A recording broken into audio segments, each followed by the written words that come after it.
চলো আমি তোমাদের সাথে শেয়ার করি যে আমি দুটো ট্রেন্ডিং গানে কীরকমভাবে রিলটা শ্যুট করলাম। সো হ্যালো এভরিওয়ান, আমি Manisha and welcome back to our channel. সবাই কেমন আছো? দেখো, প্রথমে তো আমি অডিওটা ওদিকে চালিয়ে নিয়েছি আর আমি একটুখানি নাচটা প্র্যাকটিস করে নিচ্ছিলাম।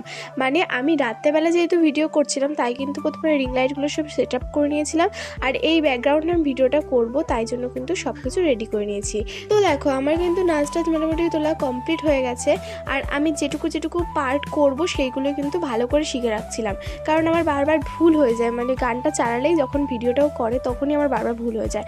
তো দেখো এখানে কিন্তু আমার হয়ে গেছে মোটামুটি। তারপরে কিন্তু আরেকটা গানে শ্যুট করবো, সেটার জন্য কিন্তু আরেকটা নাচ, যেটা হচ্ছে ধোসা ইডলি সাম্বার চাটনি।